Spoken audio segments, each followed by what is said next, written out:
presenter is Ava Zoe. She's a rising 6th grader and she'll be talking about a cat. Please give a warm welcome to Ava. Thank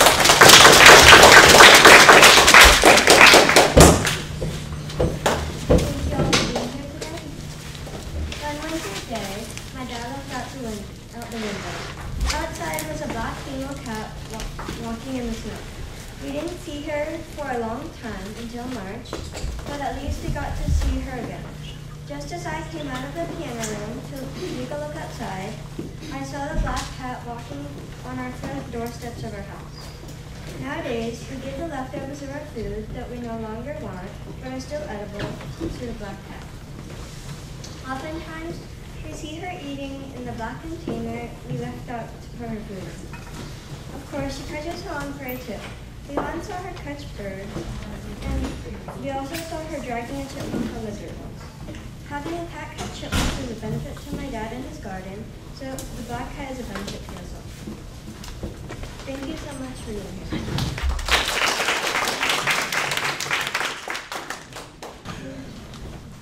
Our next presenter is Ivy Chang. She will be a 7th grader this coming fall, and her presentation is about the Holocaust. Please give a warm welcome to Ivy.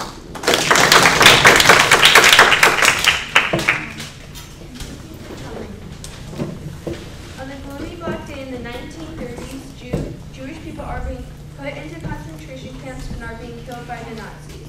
The Nazis are the Germans and are responsible for the killing of the Jews.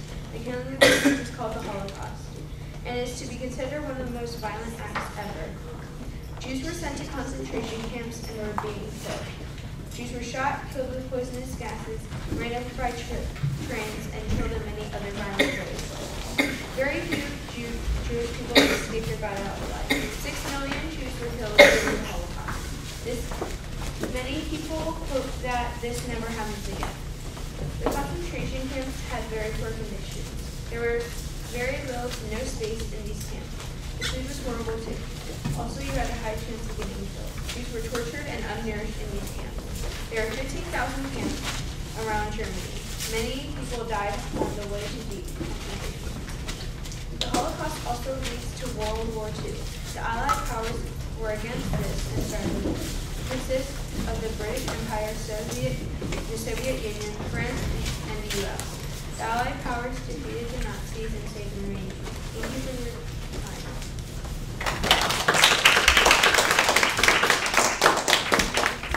Our next presenter is David Zhao. He's a rising 8th grader and will be presenting a speech about speeches. Please give me a warm welcome to David.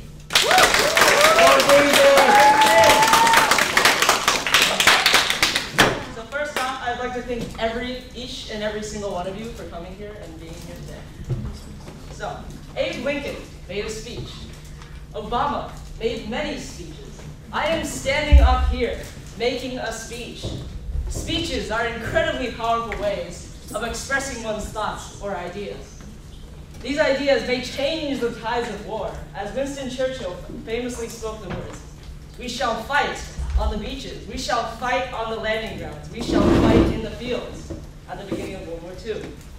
Barack Obama, the current president of the United States, makes many speeches over the course of his presidency of 5.5 years.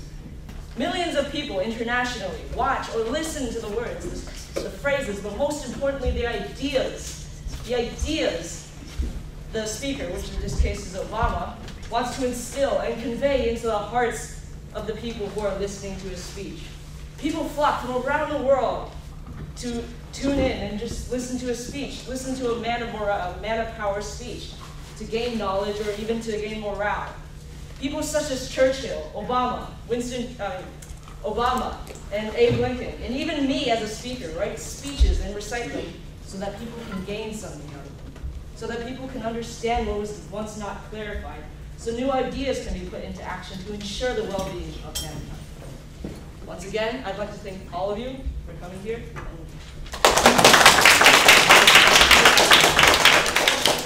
Our next presenter is a young man who is currently a rising 8th grader. His name is Alex Sherwin, and today he will be informing us about mobile gaming. Please give him a warm welcome.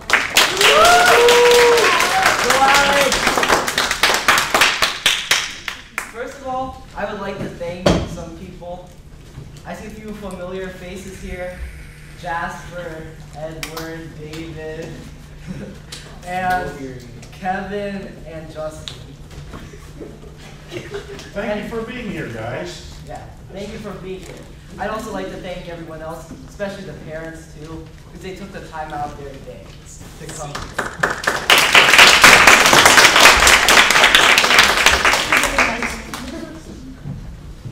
Well, there's Candy Crush.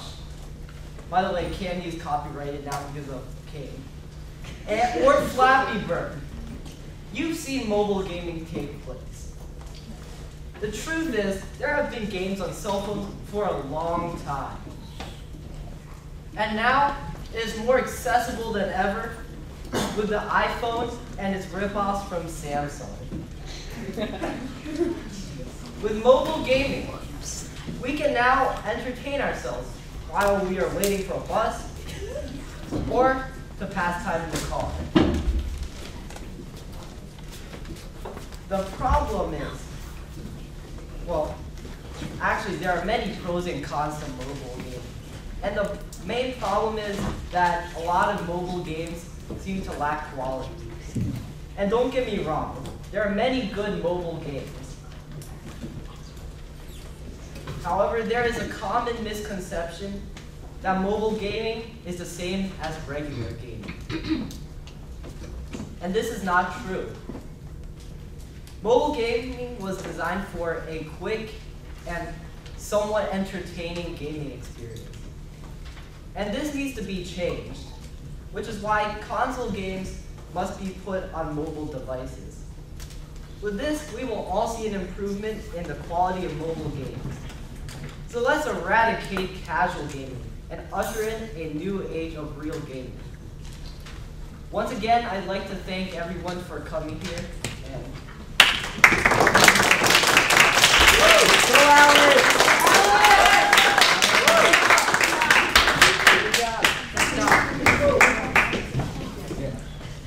Our next presenter is a young lady. Her name is Jackie Chen, and today she will be informing us about her trip to Cancun, Mexico. Please give her a warm welcome.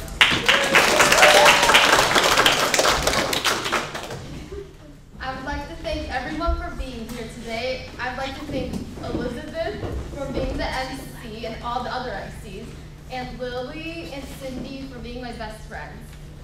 So last summer, I went to Cancun, Mexico, for summer vacation, and I had a fascinating time there. We went on a 5-hour plane ride, and we had to wait 4 hours at the airport because our originally scheduled plane had problems. We had to switch flights. We got to Cancun in the afternoon, and we ended up losing our luggage. But we only lost it for 1 day, and then the day after that, we had our luggage.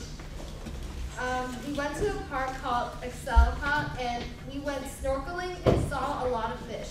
We also went zip lining, and we also went zip biking. We went shopping for souvenirs, and we ate at delicious buffets. And we went with 3 other families. We relaxed at the hotel beach and hung out with my friends. I overall had a fun and relaxing time at Cancun, Mexico, and I recommend you guys visit there. Thank you for being here today. Here is Alex Chen, and today he will be informing us about a book. Please give him a warm welcome.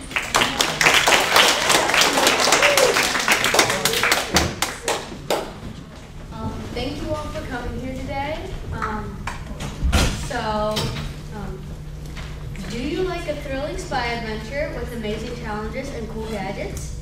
Well, if you do, I think you should read the Alex Rider series. Alex Rider is about a boy who is 14 and gets enrolled in MI6. Within the series, he meets amazing characters, and there are many puzzles and challenges that he has to figure out to survive and save the world. For example, the first book in the series, which is Stormbreaker, is about an evil scientist who has programmed supercomputers to try and kill people. And then in this novel, at the beginning, Alex's uncle dies in a car crash. Later, he finds out that his uncle was actually murdered. Alex wonders why somebody would actually murder his uncle and finds out that his uncle was actually a spy before him for MI6. Later on, he finds out that his mother and father, who both died while he was at a young age, were both spies at MI6. That is part of the reason why he joins MI6, and he wants to find out who his family really was. Another thing I really like about the Alex Rider series is the plot. Within each book, you find out more, and you will start to see more about Alex's past. His uncle, mother, and father had all been spies and were killed because of it. Later on, he finds his godfather, his father's friends, his parents' last employer, and the tracks his uncle and father left behind for him. It's a thrilling adventure with new mysteries at every turn. That's why I think you should read the Alex Rider series. Thank you for coming. Our next speaker is a young man named Daniel Yuen. He will be informing us about his trip to Niagara Falls. Please give a warm round of applause to Daniel.